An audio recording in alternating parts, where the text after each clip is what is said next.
بینەرانی بەڕێز دار شوێنێکن سڵاوتان لێبێت من کامەران حاجی عومەر باسی ڕۆژتان پێشکەش دەکەم باسی ڕۆژەم ڕۆ تایبەت دەبێت بە باسکردنی ڕەوشی ئێستای سیاسی هەرێمی کوردستان و ڕەوشی سەربازی پێشمەرگەی هەرێمی کوردستان لە بەرەکانی جەنگدا وەک دەزاندرێ ئەمڕۆ سەرۆکی هەرێمی کوردستان مەسعود بارزانی لە باشی وتارێکی پێشکەش کرد ناوەڕۆکی ئەم گوتارەی سەرۆکی هەرێمی کوردستان دیارە کۆمەڵک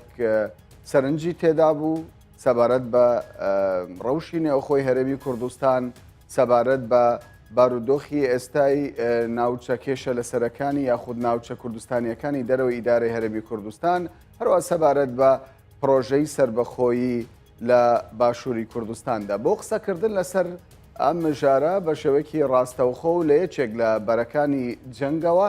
بەڕێز محەممەد حاجی مەحموود سکرتێری حزبی سۆشیالیست دیموکراتی کوردستان لەگەڵمانە بەڕێز محەممەد بەخێر بێن بۆ باسی ڕۆژ پێم باشە سەرەتا لەوە دەست پێ بکەم لە گوتارەکەی سەرۆکی هەرێمی کوردستاندا کامە پرس زێدەتر سەرنجی ئێوەی ڕاکێشە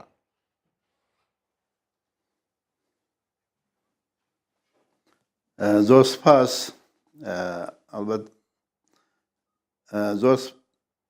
ئەلبەتە هاتنی ئەمڕۆ جەنابی سەرۆکی هەرێمی کوردستان بۆ باشیک و دوای ئازادکردن و ئەو سەرکەوتنە گەورەیە لەو ناوچە فراوانە و سەردانی ئەو شارۆچکەیە پێشوازیکردنی لەلایەن خەڵکی ناوچەکە و شارەکە و کەسایەتیەکانی یەزیدی و مەسیحی و هەموو پێکاتەکانی تری ئەو شارە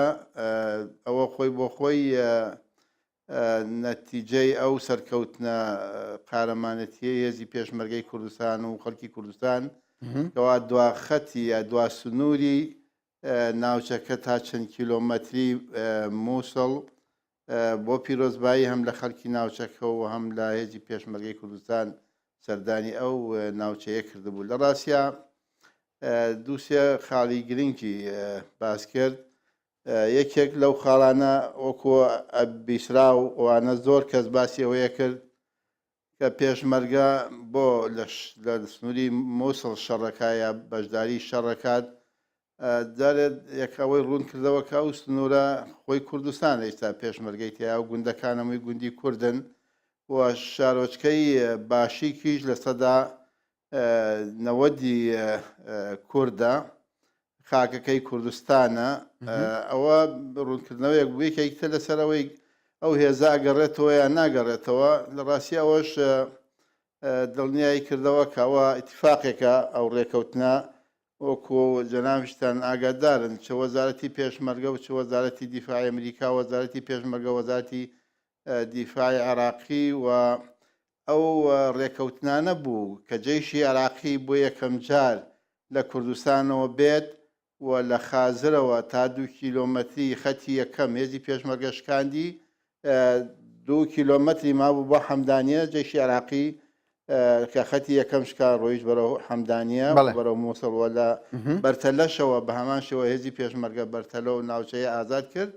و لەگەڵ تۆپزاوا و شەلالات ئەو کاتە جێشی عراقی بەرەو ئەو ناوچەیە ڕۆی دواتە ئەوە هەمانی و هاوکاریەک بوو زۆر باشە دیارە سەرۆکی هەرێم لە وتارەکەیدا باسی لەوە کرد کە هەرێمی کوردستان لەگەڵ ئەمریکا ڕێککەوتنی سەربازی ئیمزا کردووە بەوەی لەو ناوچانەی کە پێشمەرگە ئامادەبوونیان هەیە ناخشێتەوە ئەمە پێ دوایە چارەنووسی ناوچە کوردستانیەکان کە لە دەرەوەی ئیدارەی هەرێمی کوردستانن یەکلایی بکاتەوە بۆ ئایندە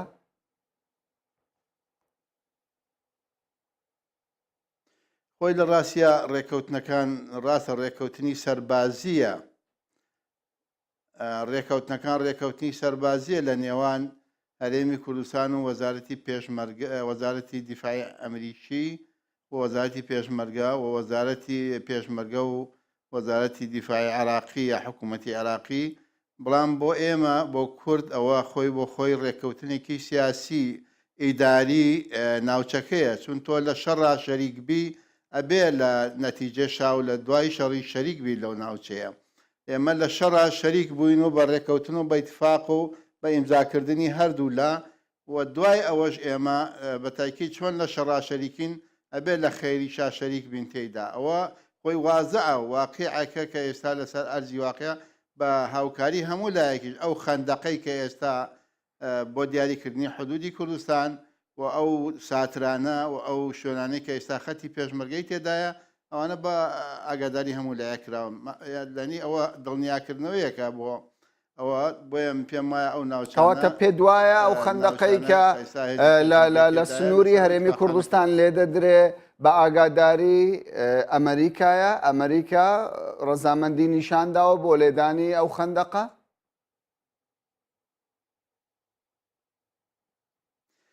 بە دڵنیاییەوە ئەو سنوورەی کە دیاری کراوە تا ئێمە لەم دوایەدا دوو گوندی تۆپزاوا و دوو گوندی سماقەمان نەخت بۆ ناو خەندەقەکە ئاگاداریان کردینەوە بێ ئەو دوو گوندەش بخەینەوە ناو خەندەقەکەواتە لەسەر ئەو ڕێکەوتنانە ئەو خەندەقە کراوە. باش پێشتر زۆر جار لەم لاو لەولا ئەوە دەبیسترا کە سەرکردایەتی سیاسی کورد هەڵەیەکی گەورەی کردووە لەوەی ڕێکەوتنی سیاسی نەکردووە پێشەوەی بچێتە شەڕی مووسڵەوە. ئایا بەم ڕێکەوتنەی کە ئەمڕۆ بارزانی ڕایگەیان دڵنیایی دەداتە هەموو لایەکە بەڵێ ئەم ناوچانە ئیتر مەترسیان لەسەر نەماوە و بوونی هێزی پێشمەرگە ئاسایشی ئەم ناوچانە بە تەواوەتی دەپارێزێ بۆ لەمە دووە؟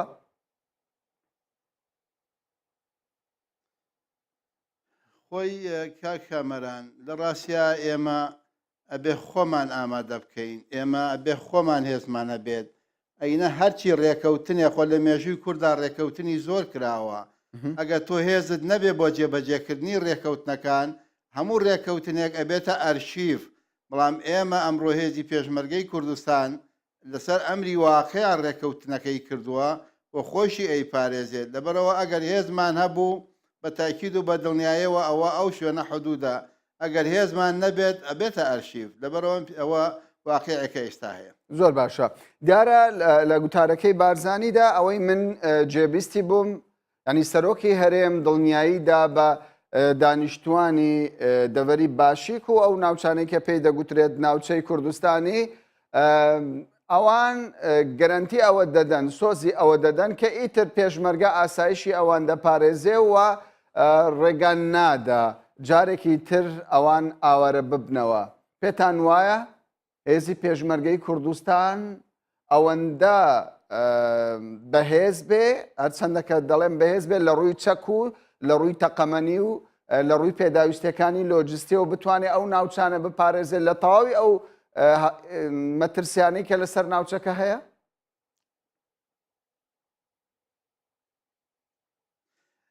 ئێستا هێزی پێشمەرگەی کوردستان لە دوای 2 ساڵ و چەندمانێک شەڕ لەگەڵ داعیشە و خەتێکی زیاتر لە 1500 کیلۆمەتری و ئەو هێزە توانیوەتی مقاومە بکات شەڕی پارتیزانی بۆ شەڕی جەبهەوی و گەڕان ئەو دیفاعکردنی گەڕانەوەی ئەرزی کوردستان واتە یەکەم جارە ئەو هێزە گەورەی داعیش کە هەموو دنیا هاوکاری و یارمەتی داوە پشتیوانی لێ کردووە هێزێکی مەشق پێکراو پێشمەرگە بە چەکێکی کەم و خەفیفەوە ئەو هێزەی لەسەر ئەرزی واقع تێشکان لە کاتێکە ئەو هێزە لە سەدا 50 ئەرزی سووریا لە سەدا 40 ئەرزی عێراقی لەدەست بوو کورد توانی لە سەدا 40 زیاتر ئەرزی کوردستانی لەدەست دەربێنێ ئەو هێزە ئەگەر پشتیوانی و پۆشتە لە ڕووی چەک و تەقەمەنی و هاوکاری بکرێت پێم وایە ئێستا ئەو هێزە هێزێکی لێ دەرچووە هێزێک خەڵکی لێ هەڵکەوتووە لە کولیەی عەسکەری بەریتانی و ئەڵمانی و فەڕەنسیش دەرچوایەت بەقەدەر ئەو هێزە ئێستا شارەزای دیفاعکردن لە خاک و لە نیشتمانی خۆی نەبوو واتە ئێستا هێزی پێشمەرگە هێزێکە ئەگەر پشتیوانی بەردەوامی هەبێت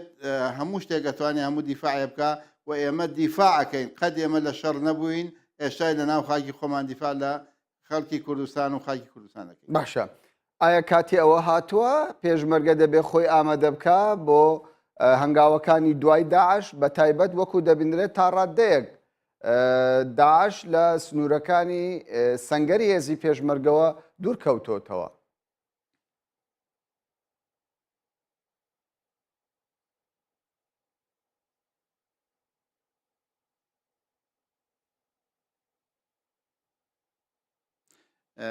دەنگت قەتە کامەران پرسیارەکەم جارێکی دیکە دەکەمەوە، یعنی کاتی ئەوە هاتووە پێشمەرگە خۆی ئامادە بکە بۆ شەڕی دوای داعش بە تایبەت لە هەندێک میحوەردا، ینی بوونی چەکدارانی داعش لە سەنگەرەکانی پێشمەرگە ینی کەم بۆتەوە و دوورکەوتونەتەوە.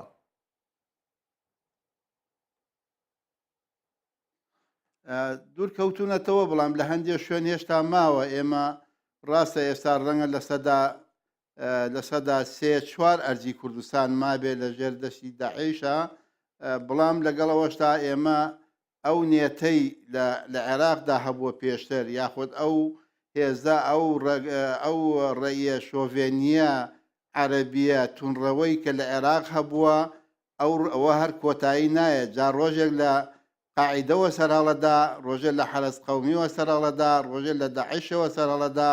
ڕۆژێک لە نەسرەوە سەرهەڵەدا، ڕۆژێک لە بلادشامەوە سەرهەڵەدا، ڕەنگە ناوەکانیان بگۆڕێ سبەینێش داعش ببێتە حەرەزوەتەنی لە عێراقدا. ئێمە ئەبێت ئامادە بین بۆ بەرامبەر بەو نێتە، بەرامبەر بەو ئیتیجا شۆڤێنیە عەرەبیە ئیسلامیە تونڕەوە نابێت ئێمە پشتی لێ بکەینەوە وەکو جارەکانی تر. ئەبێ هەمیشە هێزی پێشمەرگەی کوردستان لەسەر سنوورەکانی خۆی ئامادە بێت. بەڵێ باشە، بۆچی کۆمەلگەی نێودەوڵەتی زێدەتر پشت بە هێزی پێشمەرگەی کوردستان دەبەستێ، بە تایبەت لەو ناوچانەی کە پێی دەگوترێت ناوچەی کوردستانی بەدەر لە کورد پێکاتەی دیکەش لەو ناوچانە دەژین؟ بە تایبەت ئەمڕۆ سەرۆکی هەرێم بە ئاشکرا باسی لەوە کرد کە ئەوان ینی زێدەتر پەرە بە پێکەوە ژیان لەو ناوچانە دەدەن.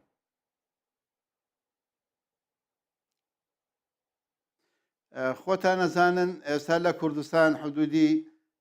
جگە لەم ئاوارەی تازە حدودی 1,800,000 کەس ئاوارە لە کوردستانە هەیە. ئەم ئاوارەی کە لە کوردستانە ڕەنگە 200,000 لە سووریا هاتوێ یا زیاتر، هەموو ئاوارەکان عێراقین هاتوونەتە کوردستان. واتە لە عێراق یەک قوبڵ ناکرێت سونە لە ترسی شیعە لە ترسی سونە، مەسیحی لە ترسی هەردووکیان، یەزیدی لە ترسی ئەوی تریان. واتە ئەوانە ناتوان، بەڵام لە کوردستان ئەمانە هەمووی پێکەواژین. واتە کوردستان جێگەیەکی ئەمنە و باوەڕی بە پێکەوە ژیانی نەتەوە جیاوازەکان هەیە. ئێستا هەموو ئەوانەی کە دژی یەکن لە عێراق، لە خواروی عێراق، لە نەوەسەتی عێراق یەک ئەکوژن، ئێستا لە ئۆردوگا پێکەوە دراوسێت لە کوردستاندا. واتە ئەوە تواناو و بۆچوون و سایکۆلۆجی خەڵکی کوردستانە بەرامبەر بۆوان. باشە، پێتان وایە دوای داعش مەترسیەکان لەسەر هەرێمی کوردستان کەم دەبێتەوە، یاخود هەندێک جار فەرماندەکانی هێزی پێشمەرگەی کوردستان دەڵێن دوای داعش شەڕی دیکە چاوەڕێمان دەکات؟ کامە ئەگەر نزیکترە لە واقعدا؟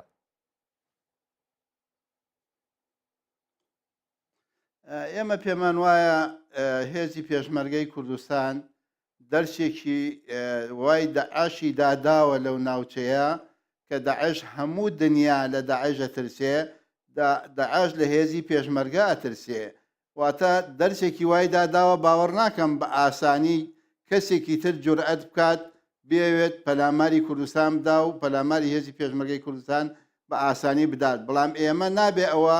وامان لێ بکات کەمتەرخەم بین. ئێمە ئەبێ هەمیشە ئامادە بین. ئەگەر ئامادە بین بۆەوەی شەڕمان نەکەن، نەک ئامادە بین بۆەوەی شەڕ بکەین، بۆەوەی ئامادە بین دیفاع لە خۆمان بکەین، باوەڕ ناکەم هیچ کەسێکی تر بە ئاسانی جورئەت بکات. بەڵام تموحەکەیان، بەڵام ئەو بۆچوونانەیان بەرامبەر بە کورتەیانە یا چاویان هەڵنایە بەو ناوچە ئازادکراوانی کوردستانە، ئەوە هێشتا ماوە لە کەلەی ئەو کەسانەی کە ئێستا داعشن و سبەینە ناوێکی تریان هەیە. دەکرێت نمونەیەک لەو بارە بهێننەوە بەڕێز محەممەد؟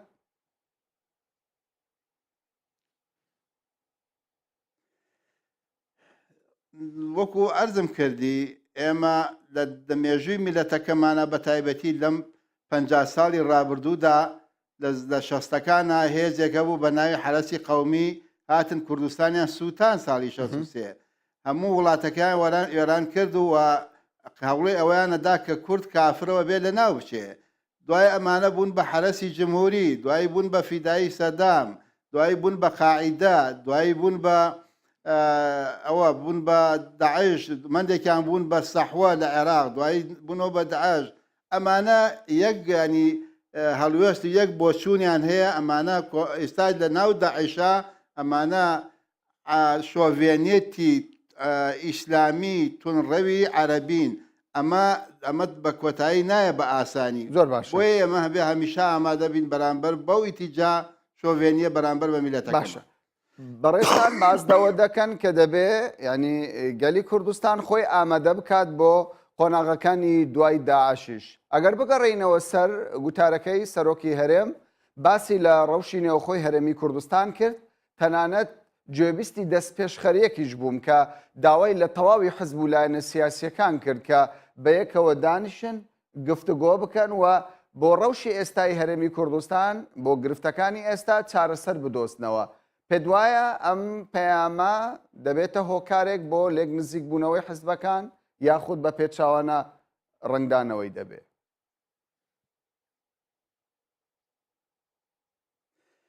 خۆی لە ڕاستیە بانکردنەکە یا داواکردنەکە بۆ چارێکی سەری کێشەکان کارێکی باش و واقعانەیە، بەڵام من تێناگەم لەوەی کە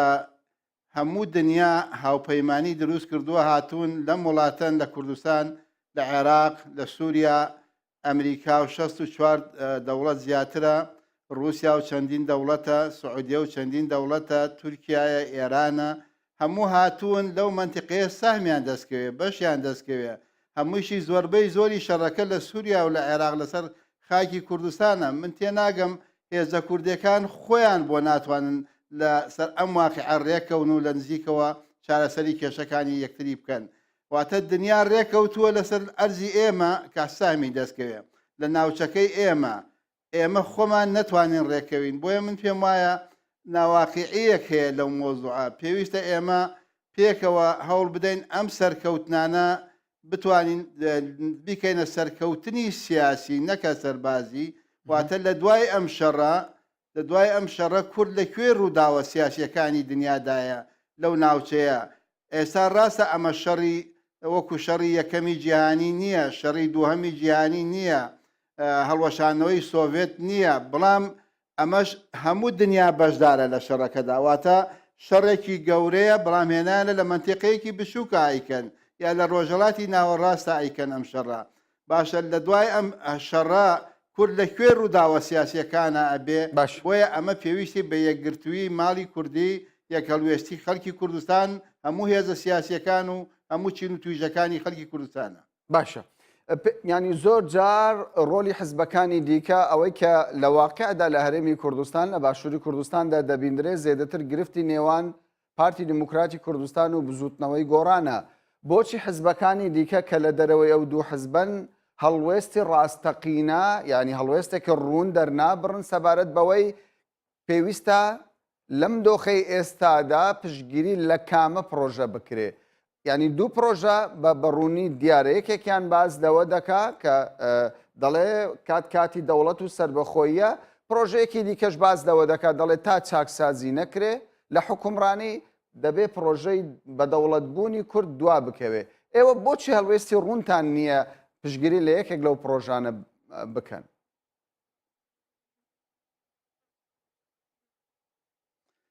لە ڕاستیا پێویستە ئێمە ئەمڕۆ کورد ئێستا من پێم وایە لە ڕووی سیاسیەوە، لە ڕووی علاقاتەوە، لە ڕووی یەکگرتووی هێزەکانەوە و لە ڕووی سەربازیشەوە کورد ئێستا لە لووتکەی سەرکەوتنەکانە.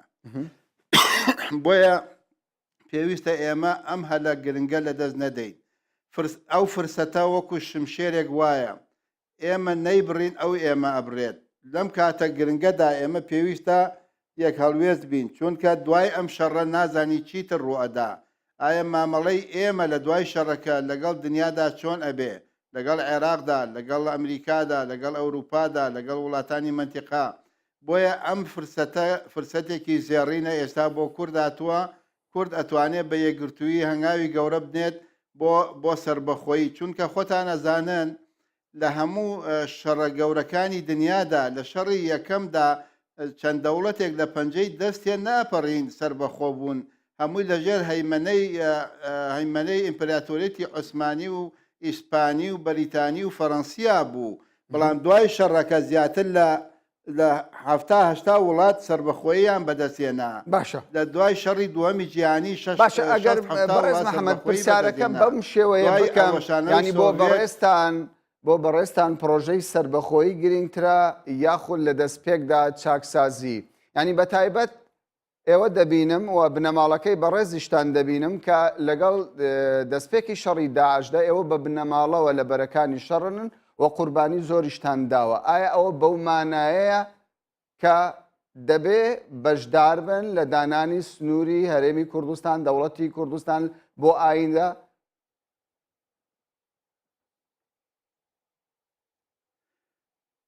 بە دڵنیاییەوە ئێمە ئەگەر بۆ سربەخۆیی میلەتەکەمان نەبێ خۆ ڕەنگە ئەگەر بۆ سربەخۆی نەبێ بۆ ئێمە ئەو هەوڵ ئەدەین چونکە ڕەنگە کورد تەنها میلەتێک بێت لە ڕۆژهەڵاتی ناوەڕاستە گەورەترین میلەت بێ و سربەخۆیی نەبێت بە دڵنیاییەوە ئێمە بۆ سربەخۆیی کارەکەین بۆ حکوومەتی کوردی کارەکەین بۆ ئەوەی ئێمە دەست پێ بکەین کە لە سربەخۆیی اقتصادیەوە بۆ سربەخۆیی نەتەوەیی و نیشتمانی ئێمە هەوڵ بۆ ئەوە دەین ئێستا میلەتێکی ئەگەر سربەخۆیی نەتەوەی و نیشتمانی نەبێ خۆشی نەبێ باشە و ئێمە لەو حزبی سۆسیالیستی و ئێمە خۆشمان بەو شێوەیە بەو ئیتیجایە کارەکەین ئێمە سربەخۆیی مهمە بۆ میلەتەکەمان ئێستا و دوایی ئەتوانین هەموو چاکسازی یا هەرچێکی تر ڕەنگە ئەوەشتی حەلی دوایی زۆر باشە هەرچەندە پرۆژەی سربەخۆیی لەسەر ئاستی ناوچەکە لەسەر ئاستی هەرێمی و لەسەر ئاستی جیهانیش پرۆژەی سربەخۆیی باشووری کوردستان گفتوگۆی زۆری لەسەر دەکرێت تەنانەت لە هەڵبژاردنەکانی سەرۆکایەتی ئەمریکاش یەکێک بووە لە پروپاگەندەکانی سەرۆکایەتیدا بەڵام لە نێوە خۆدا زۆر جار دەگوترێت کە ئەمە پرۆژەی سربەخۆی ینی وەکو شتێکی مزایدەیەکی سیاسی بەکار دەهێنرێ پێ دوایە ئەو پرۆژەی مزایدەی سیاسیبی یاخۆت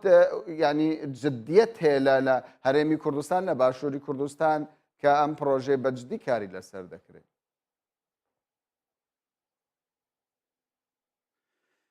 من نازانم بۆ مزایدەی حیزبەکان بەڵام میلەتی کورد داوای سربەخۆیی ئەکات میلەتی کورد ئەیەوێت میلەتێکی سربەخۆ بێت من باوەڕ ناکەم هیچ کەسێ لە کوردستانە هەبێت دژی سربەخۆیی بێت دژی ئەوە بێ خۆی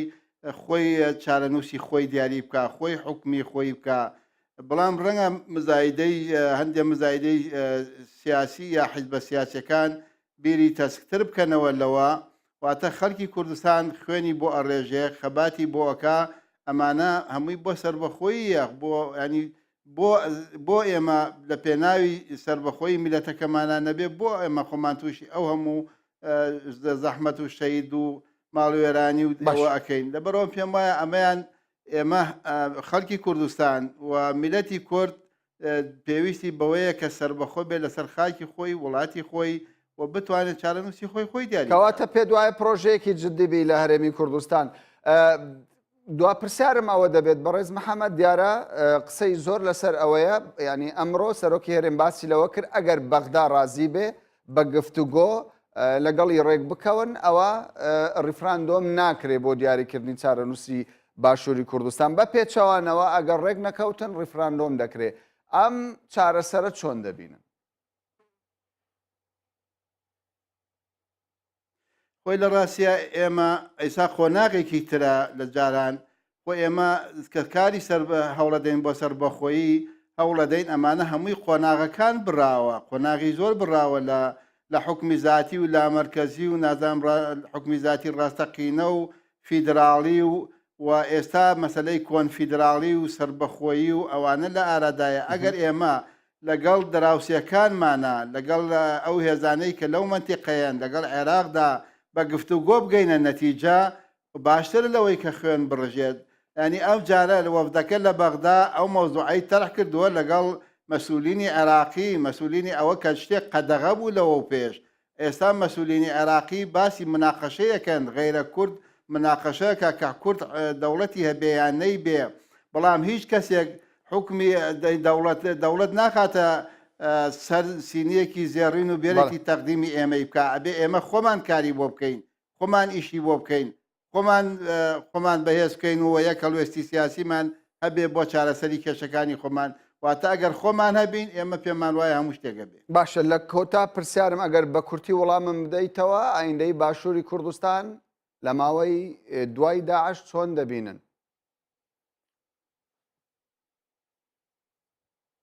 من زۆر بە باشی ئەیبینم بە گەشی ئەیبینم کوردستان هێزێکی گەورەیە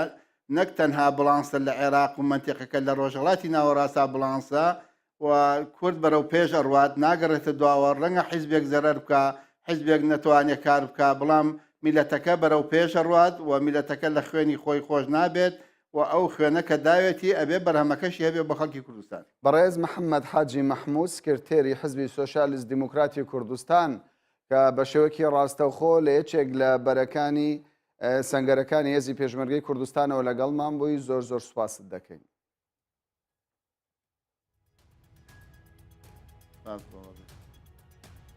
بینەرانی بەڕێز ئێستاش دەچینە ناوبڕێک و دواتریش درێژە بە گفتوگۆی ئەمڕۆیی باسی ڕۆژ دەدەین.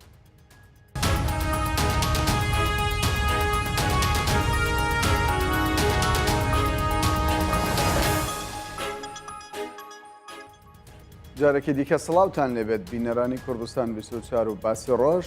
تەوەری دومی باسی ڕۆژ دەکەینەوە هەر تایبەتە بە ڕەوشی نێوخۆی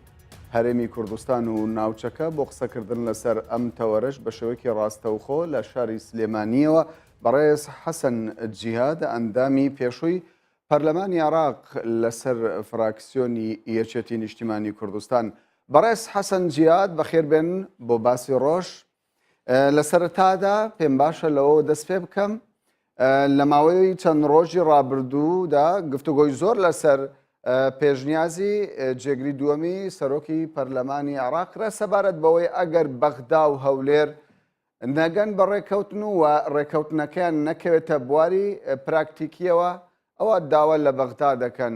یعنی پارێزگاکانی هەرێمی کوردستان بە تایبەت پارێزگای سلێمانی وەکو پارێزگا مامەڵەی لەگەڵدا بکات. پرسیارەکەم ئەوەیە ئایا ئەم داوایە لە ڕووی واقعی و ئاساییە؟ بەڵێ زۆر سپاس. لە ڕووی دستوری با بڵێن هەرێمی کوردستان هەرێمێکی سربەخۆی دانپیانراوە لە دستوری عێراق یەک هەرێمی یەکگرتووە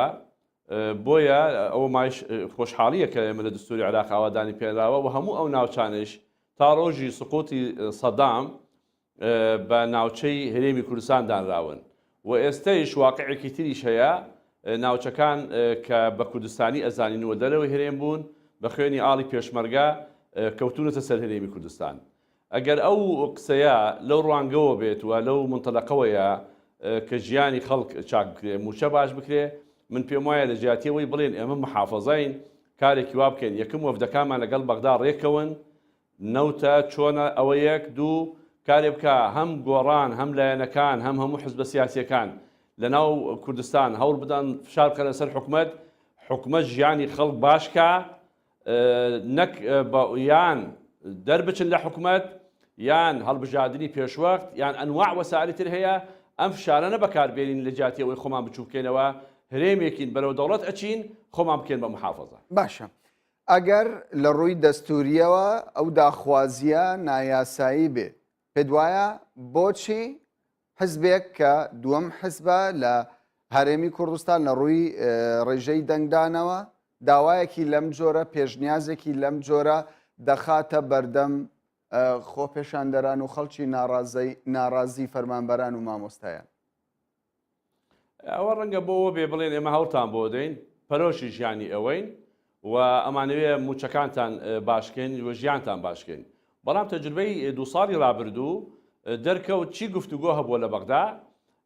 عێراق یەک تەنازلی جەوهەری نەکردو لەو مۆزوعە و هیچی بۆ نەناردین و قسەکەی عێراقیش تا ڕادەیەک واقعیە وەکو حکوومەت دەڵێ ئەوە بێ اتفاقی نەوتم لەگەڵا بکەن نەوتەکە لە ڕێگەی ئێمەوە برێڕێت ئێمەش 70%ەکەتان بۆ نێرین. ئەگەر ئێمە فشار بکەین بۆ ئەمە شتێکی سروشتیە و کارێکی وا بکەین پەلە بکەین لە اتفاقکردن لەگەڵ عێراق بۆ ژیانی خەڵک باش بێ بەداخەوە حکوومەت هێرێمی کوردستانیش ڕۆژ بە ڕۆژ دەرکەوت ناتوانێت ژیانی خەڵک و ناتوانێت موچەکان باشکە و ئەو خۆپیشاندانە گەورانەی هەفتەی ڕابردووی مامۆستایان و فەرمانبەران سەڵماندەری ئەو ڕاستیە کە خەڵک بێئومێد بووە لەوەی کە حکوومەتی عێراقی حکوومەت هێرێمی کوردستان بتوانێت بە زووی ژیانیان چاکە. باشە پێت وایە لە کاتێکدا کە بەڕێستان ئەوەندە دڵنیان حکوومەتی هەرێمی کوردستان نەتوانێت ڕەوشی بارودۆخی فەرمانبەران و مامۆستایان چاک بکە، پێتان وایە گەڕانەوە بۆ بەغدا بەم شێوەی کە باز دەکرێت چارەسەرە؟ نەخێر من بەو شێوەیە قەت لەگەڵەوە نیم. ئەوە بچووکردنەوەی هەیبەتی کووردە، بچووکردنەوەی کیانێکە کە ئێمە هەزاران هەزار شەیدی داوە کوردستان بە شەڕی داعشیشەوە بۆ ئەوەی کیانێکمان هەبێ. ئەو کیانە ئێستا فدرالیە وە لە دستوری عێراقا چەسپیەوە. ئەمە نابێ بچووکی بکەینەوە، ئەگەر ناکەین بە دەوڵەت و گەورەی ناکەینەوە، نابێ بکەین ئەو کیانە گەورەیە بکەین بە محافەزەی. باشە، ینی بەڕێستان ئاماژە بەوە دەدەن کە پێویستە خۆ پێشاندەران و تەواوی حزب و لایەنە سیاسەکان ئەوانەی بەشدار نین لە حکوومەت فشار بخەنە سەر حکوومەتی هەرێمی کوردستان بۆ باشترکردنی ڕەوشی ئێستای فەرمانبەران. ئایا ینی ئەمە ما بە بزوتنەوەی گۆڕان نادە هەموو کارتێک بەکاربێنێ بۆ ئەوەی ڕەوشی فەرمانبەران باشتر بکە لەوەی ئێستا هەیە؟ حەقی خۆیەتی هەموو لایەنە سیاسەکان بە بزنەوەی گۆڕانەوە ئەمە ئەرکێکی ئەخلاقیە، هەوڵ بدەن ژیانی فەرمانبەران باشکەن، موچەی فەرمانبەران باشکەن. و من هەروەکو ملاحەزەیەک وەکو ڕخنەیەکی زۆر سەریحیش لە حکوومەت هەرێمی کوردستان لە هەموو دنیا حکوومەت ئاستێک بەڵانسێک دانا محاولەکە وەرەی ملەتەکەی ڕاگرێ. لە هەرێمی کوردستان چاپێکەوتن لەگەڵ بەرپرسە سەرەکیەکانی ئەم وڵاتەکرێ، ئەڵێ ئەگەر نەوت بگێ بە $100 ژیانەکە باش نابێ، موچە باش نابێ. ئەمە بڕۆ ڕوخاندنە و ئەمە نەبووە لە هیچ شوێنێکی دنیا. لە هەموو دنیا حکوومەت کارێکەکە وەرەی هاوڵاتەکانی بەرز کاتەوە و ئومێدی پێ ببەخشێ. لای ئەمە خەڵکی گوێمێت کرد و سەیری خۆپیشاندانەکانیش بکەن. لە دوای ئەم نەوع تەسریحانەوە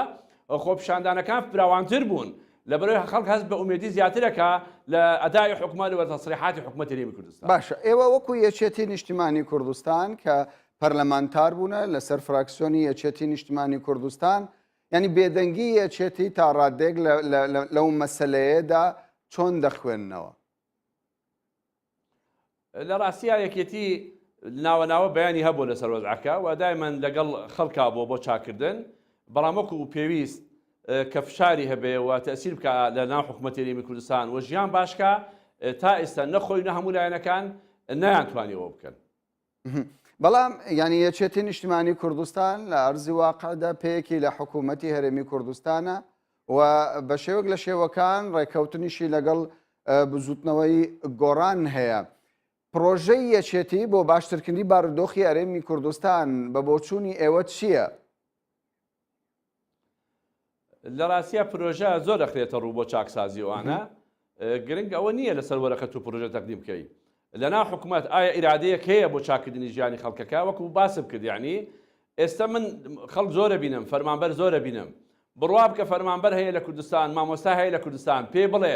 3 مانگی تر ئێمە 1 دینارت نادەینێ، بەڵام دوای 3 مانگەکە ژیان باشە بێ، موچەکە دۆ خۆی ئەگەڕێتەوە بەرگەی ئەمەگرێ و قبوڵیەتی. بەڵام خەڵک ئەو دیمی نەفەقەکە نابینێ، خەڵک ئومێدی نییە کەەوەی 3 مانگ تر وەزعەکە باشە بێ. تەسریحاتی بەرپرسە ئەساسیەکانی حکوومەتەکەیش ئەکەونە ئەو خانەوە کە خەڵک ئەوەنێتر بێ ئومێد بکەن. کەواتە پێدوای ئەو خانەوە کە بڵێن ئەمە بەڵێ. کەواتە پێدوایە بێدەنگی حکوومەتی هەرێمی کوردستان کە ئێوە وا دەڵێن، ینی بەڕێستان باسی لێوە دەکەن، وای کردووە هەندێک حزبی سیاسی ئەمە بە دەرفەتێک بزانێ و لەگەڵ سۆز و هەستی مامۆستایان و فەرمانبەران مامەڵە بکە بە شێوەک لە شێوەکان؟ بەڵێ خۆیەتی مامەڵە بکە، مەسەلەی مامەڵە نییە، مشوریە خۆی، هەموو لایەنەکان دەبێ مشوری بخۆنەوە. ئەمە ژیانی خەڵکە، یعنی تۆ داوای نیشتمان پەروەریەکەی لە خەڵکی کوردستان تەسحیەکی زۆری دا. من تەنها یەک شوێن بۆ باسەکەم، من بەوارە پەیوەندیەکم لەگەڵ برادێکی بەپرس کرد لە جەولە. ئێمە تەنها لە جەولە لە شەڕی داعش 176 شەهیدمان هەیە، دیگە لە دەیان بریندار. ئەمجا لێەوە هەتاکو شنگال و بە شەڕەکانی ئێستەیشەوە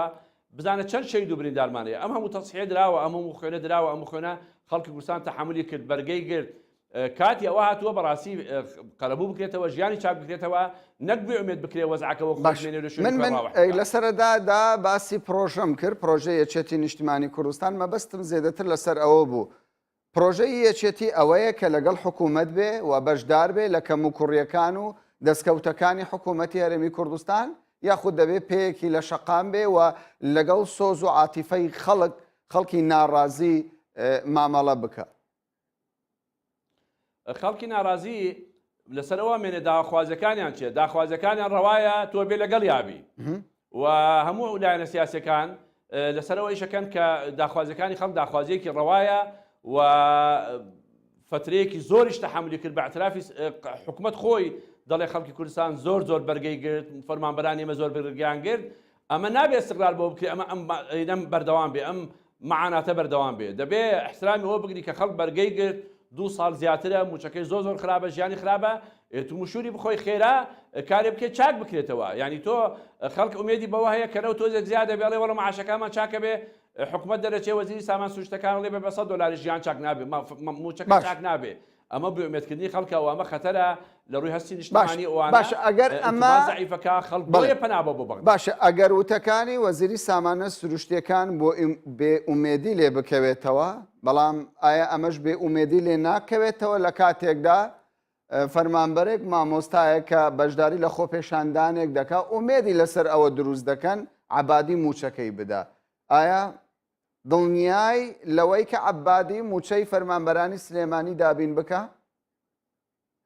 نەخێر من لەگەڵ ئەوە نیم کوردستان پاچە بکرێ و نەخێر لەگەڵ ئەوەش نیم کوردستان بکرێتە دووهۆک سلێمانی و هەلێر کەسێ بۆ خۆی هەوڵ بدا لەگەڵ ئەوەم اتفاقێکی ڕسمی بکرێ لە بینی حکوومەت هەرێمی کوردستان و عەبادی لەسەر نەوت و عەبادی وەکو حکوومەت هەرێمی کوردستان موچە بنێرێ بۆ هەموو فەرمانبەرانی کوردستان. بەڵام بەڕێز حەسەن جیاد ینی وەک دەزانرێ لە ماوەی ڕابردوودا چەندین ڕێکەوتن کراوە و دەرەنجامی ئەو تۆی نەبووە ئەم جارەش لەسەر داوای ئەمریکا وڵاتانی ناوچەکە ینی سەرۆکی هەرێم و شاندی هەرێمی کوردستان سەردانی بەغدایان کردووە و تاکو ئێستا وەکو نیەت پاکی بەغدا ئامادە نەبووە پارە بنێرێ بۆ هەرێمی کوردستان ینی لەوە زیاتر چاوەڕێی چی لە بەغدا بکرێ؟ کاکە لایەنی دوو لایەنی هەیە پەیوەندی بە بەغاوە و بخەرە لایەک پەیوەندی بە هەرێمی کوردستان هەرێمی کوردستان ئێمە شەڕی داعش مەسیفێکی زۆری هەبوو و ئێستا گەشتە قۆناغی ئەخیر و مەترسیەکە تا ڕادەیەکی باش دوورکەوتۆتە لە خۆمان پێویستە حکوومەت هەرێمی کوردستان پارەی ئەو نەوتەی کافرۆشێ پارەی مەنافزی حدودی لە پەروێزخانەوە تاکو برایم خەلیل داهاتی ناوخۆ چاک کۆ بکاتەوە و بیکاتە موچە و زۆربەی خەڵکی کوردستان بۆیە متمانەیە بە حکوومەتەکان نەماوە باوەڕیان بە قسەکانی حکوومەت و بەیاناتی حکوومەت نەماوە و ئەمە خەتەدا کەلێنێکی گەورە لە بینی خەڵک و حکوومەتە هەیە دەبێت حکوومەت هەرێمی کوردستان ئەوانە چاکۆ بکاتەوە شەفافتر بێ و موچەی خەڵکی فەرمانبەر و مامۆستا و هەموو توێژەکان چاکتر بکە حرەکەیەک دروست کاتە لە هەرێمی کوردستان بەتایبەتی ئێستا گەر جاران بیان و شەڕی داعش و مەسفی زۆر ئێستا شەڕی داعش حەسر بوو لە مووسڵ و مەسرفان زۆر کەمتر بووەتەوە لە شەڕەکە. باشە ینی قسەی زۆر لە نێو خۆپێشاندەران ئەوەیە حکوومەتی هەرێمی کوردستان پارەی هەیە بەڵام موچەی فەرمانبەران نادا. ئێوە وەکو پەرلەمانتارێکی پێشوو و شارەزان لە کاروباری سیاست و ئیدارەدانی وڵات پێتان وایە بانکەکانی هەرێمی کوردستان پارەی تێدایە و حکوومەتی هەرێمی کوردستان نایەوێ موچەی فەرمانبەران بدا؟ حکوومەت هەرێمی کوردستان ئەعلانی ئەوە کا کە مانگی پێشوو بڵێن لە حدود 635 ملیۆن دلار داهاتیە بووە هی نەوت وەرە تۆ نەکانی برایم خەلیل و هەر بە سادەیی من باسیەکەم لە پەروێزخانەوە لە پێنجوێنەوە بگرە بۆ حاج عمران بۆ برایم خەلیان پارانەش کۆ بکارەوە لەسەر داهاتی ناوخۆ بە هەموو حسابێک دەبێ بتوانێت هەموو مایەک موچەک ئەو موچەکەش کە زۆر کەمی کردووە بتوانێت بیدات یعنی داخوازی خەڵک ڕەوایە ئەوەی حکوومەت ئەعلانیەکە ناواقعیە دەبێت حکوومەتی هەرێمی کوردستان ئەمڕۆ من گوێم لە چاوپێکەوتنی کاک مەسعود بوو یان وتارێکی بوو لە باشیق وتارەکەی لەسەر ئەوەی کە ئێمە ناوچە جێناوکە ناکشێنەوە یەکرزی پێویستە پێشمەرگە سەڵماندی کە پاشکۆی حزبەکانیان نابن و پێشمەرگەی کوردستانن ئەمانە وەک قسەی دڵخۆشکەر بوون بە تایبەتی من خەڵکی ناوچە جێناوکەکانم بەڵام بەداخەوە لە خەتابەکەی ئەمڕۆی ژیانی خەڵک موچەی فەرمانبەران هیچ حیزێکی نەبوو لە قسەکانیان دەبێت ئێستا ئەوش بەشێکە لە سوڵتە بەشێکە لە سوڵتای تەنفیزی حکوومەتەکە بانکە بڵێ کاتی ئەوە هاتووە ئێوە بەفعلی موچەی خەڵکەکە باشکەن مشوری خەڵکە بخۆن و لاپەڕێکی تازە بکەیتەوە لە ژیانی خەڵکی کوردستان نەک ئەم مەساتە بەردەوام بێ. کەواتە ئێوە دڵنیان لەوەی حکوومەتی هەرێمی کوردستان پارەی هەیە بەڵام پارە بە فەرمانبەرانی خۆی نادا. ئەو ڕقەمانەی کە خوێنێتەوە حکوومەتی هەرێمی کوردستان چییە؟ ئەو پارە نییە، خۆ هەوانی خۆی ئەڵێ 600 تا 700 میلیۆن دلار ماهانە بەس نەوتمان فرۆشتووە. داهاتەکانی تر کۆ بکاتەوە باشی بکە عبادی هەموو خەڵکیان سقوتەکە حکوومەتەکەی ئفلاسەکە لە مانگی موچەی نییە، خۆی کۆ کردەوە لە پانە لەسەرەوە داهاتی مەسوولە گەورەکانی هەندێک گوشی مەنافەکانی زەبت کردەوە، هەندێک قەرز و قیلە وانەی کرد و نەسقوتیشی کرد نە ئەفلاسیشی کرد و مایەوە و شەڕی داعشیشی کرد جەبەکەی ئەو جەبهەیەکی فراوانی. ئێوە لە بەغدا کارتان کردووە، ئێوە لە بەغدا کارتان کردووە و ئاگادارشن کە لەگەڵ دەستپێکردنی شەڕی داعش چ زیانێکی ئابووری بە بودجەی گشتی عێراق کەوتووە. ئایا دەزانن خەرجیەکانی شەڕی داعش لە باشووری کوردستان لە هەرێمی کوردستان ڕۆژانە چەندە؟ نەخێ نازانم، من پارەکەی نازانم، ئەو زاری پێشمەرگای زانێ خەرجی هەبووە و شەڕێکی گەورە بووە و هەرێمی کوردستان هەم بە خوێنی ڕۆڵەکانی هەم بە داهاتەکەی ئەوەی کردووە، یعنی بتوانێت. بەڵام پێدوانیە ئەمە کاهینێکی زۆری لەسەر بودجەی گشتی هەرێمی کوردستان دروست کرد بێ؟ بەڵێ کردوێتی، ئەوش مەسرفی خۆی هەیە و ئەوە شەڕاوە دەبێ گان و شەرەف و کەرامەتی خەڵکی هەرێمی کوردستان نەخێنێ بەر خەتەری داعش و خۆشبەختانە بە خۆراگری پێشمەگە لێ دەرچوین. ومێدمان هەیە بە تەواوی لێ دەرچین و ئەو شەڕە بەڕێکی ئەمەی گرتبوو لێ دەرچوین تەواو بێ و ئێستا شەڕەکە حەسر بووە لە مووسڵ و ناو شاری مووسڵ شەڕە. کاتی ئەوە هاتووە ئەمە خەتامان لەسەر ئەوە بێ کاکە تۆ داوای ئینتیماعەکەی لە خەڵک، داواکەی خەڵک قسە نەکات، داواکەی خەڵک نەچێ بەرەو بەغا ڕوو نەکاتە بەغدا. من لێرە قسەیەکی ئیمامی عەلیەکەوێتە بیرم. ئیمام عەلی ئەڵێ الفقر في الوطن غربة والمال في الغربة وطن.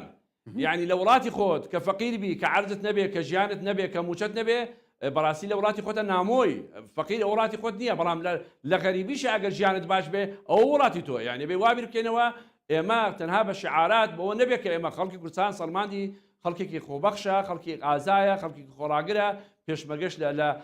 لە هەموو دنیا بۆتە ڕەمز سمبول. زۆر باشە. بەڵام کاتی ئەواتۆ مشوری خەڵکە بکرێت تەنها شتی سیاسی و ئەوانە نەدێن بە زۆر باشە. ژیانی خەڵک باش بکرێت. بەڕێز حەسان، ینی پرسیارەکەی من ئەوەیە پارتی و یەکێتی وەک مۆدێلێکی دەستەڵاتدار لە ماوەی ڕابردوودا لە حکومڕانی هەرێمی کوردستان و بزوتنەوەی گۆڕانیش لە دوای دامەزراندنیە وەکو مۆدێلێکی ئۆپۆزیسیۆن. ئایا مۆدێلێکی تەندروست بوون بۆ بەڕێوەبردن و ڕۆڵدیتن لە هەردوو بواردا؟ ینی هەردوولا لە خزمەتی بەرژەوەندیەکانی خەڵکی کوردستان بەجددی کاریان کردووە یاخود بە شێوک لە شێوەکان بەرژەوەندی حزبایەتی زێدەتر زاڵ بووە لە کارەکانیاندا؟ من باسی پرۆسی سیاسی هەرێمی کوردستان بکەم، دەڵێم پرۆسەیەکی ئێستا ئفلیجە، وڵاتێکە پەرلەمانی نییە، حکوومەتەکەی وەزعی ئاوایە، هەمووی قابلی مراجعەیە، قابلی مراجعەیە لایەنە سیاسەکان ڕێککەونەوە دوای ئەم شەڕە ڕێگە چارە بدۆزنەوە بۆ ئەو کێشانەی لە هەرێمی کوردستان هەیە و کوردستان هەرێمی کوردستان شەوتێکی بڕی بوو ئێستا وەزعی خراپە بکەوێتە سەر سکەی خۆی. تەجروبە سیاسەکەی هەرێمی کوردستان ناشرین بووە چاک بکرێ و ئەو کلێن و کێشە گەورانی کە ئێستا لە هەرێمی کوردستان هەیە لە بینی لایەنە سیاسەکان ناو پەرلەمانی کوردستان ناو حکوومەتی هەرێمی کوردستان هەمووی بە خاریت طریقێک کە هەموو لایەنەکان لەسەر ئیتفاق بکەن چاکە نابێ هەرێمی کوردستان ئەوە ئەمڕۆ سەرۆکی هەرێمی کوردستان داوای لە هەموو حزبەکان کرد بە یەکەوە دانیشن لەسەر یەک مێز و بە یەکەوە چارەسەر بۆ گرفتەکان بدۆزنەوە. پێتان وایە ئەمە دەبێتە دەستپێشخەرێکی باش لە داهاتوودا گفتوگۆ دەست پێ بکە؟ لایەنە سیاسیەکان نابێ گفتوگۆ ڕەت بکەنەوە، لایەنە سیاسەکان دەبێت بە گفتوگۆ بکەنە ئەساسێک بۆ چارەسەرکردنی کێشەکان و دەبێت ئیرادەیەکیش هەبێ بۆ چارەسەرکردنی کێشەکان. هەموو لایەنێک خۆی بەپرسیزانێ لەم قۆناغە تاریخیە و کارێکی وا بکەین دوای داعش سەقامگیری سیاسی بگەڕێتە بۆ هەرێمی کوردستان. پەیوەندیەکان کە ئێستا زۆر خراپن لە بین لایەنە سیاسەکان، پڕە لە گومان، پڕە لە دژایەتی، چاک بکرێ متمانە بگەڕێتەوە و لەگەڵ هەموو ئەمانەش نقطەی ئەساسی ئەوەیە ئەگە ملانەی سیاسی شەبێ نابێ ژیانی خەڵک خراپێ و دەبێت ژیانی خەڵک باش بکێ بە تایبەتی ئەو چنی توێژەی کە چاوەڕێی موچێ لە حکوومەتەکەی کە ئەوە باش بوو لایەنەکان تری ژیانیش ئەگەشێتەوە. باشە، دوو پرۆژە دەبیندرێ. پرۆژەیەک پرۆژەی سربەخۆیە کە باز لەوە دەکرێت لە ڕێگای گفتوگۆ لەگەڵ بەغدا باز لە پرۆژەی سربەخۆی باشووری کوردستان بکرێ. پرۆژەیەکی دیکەش باز لەوە دەکرێت بۆ باشترکردنی بارودۆخی ژیان ئی فەرمانبەران لە هەرێمی کوردستان. ینی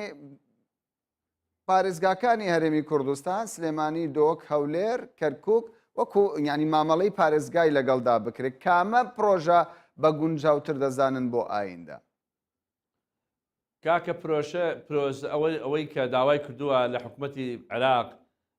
ئەوە ڕەنگە بۆ ئەوە بێ کە بڵێن ئێمە داوامان کردووە موچەکە بێت بۆ چاکردنی ژیانی مۆزەفین بەڵام ئەمە داواکارەکانیان قەناتەکەی لە ڕووی دستوری قسەکە لە ڕووی دستوری نییە هەرێمی کوردستان یەک هەرێمە حکوومەتی خۆی هەیە دەسەڵاتی خۆی هەیە معتەرەفە لە ناو دستوری عێراقا هەیە دەبێ حکوومەتی هەرێمی کوردستان لەگەڵ حکوومەتی عێراق ڕێکەوێ وە ژیانی فەرمانبەرانی باشکات دووەم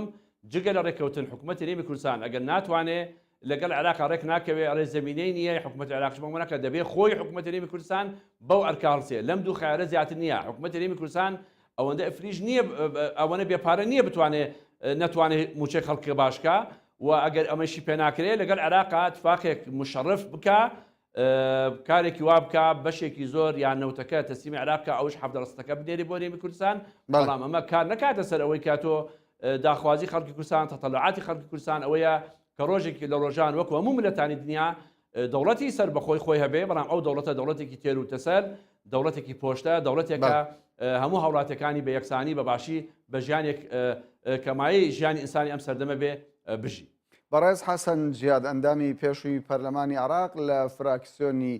یەکێتی نیشتیمانی کوردستان کە بە شێوەیەکی ڕاستەوخۆ لە بەغدا و لەگەڵمان بووی زۆر سوپاس دەکەین لە سلێمانیەوە لەگەڵتان بووم لە سلێمانیەوە لەگەڵمان بووی زۆر سوپاس دەکەین بینەرانی بەڕێز سپاس بۆ ئێوەش کە کاتی خۆتان بە ئێمە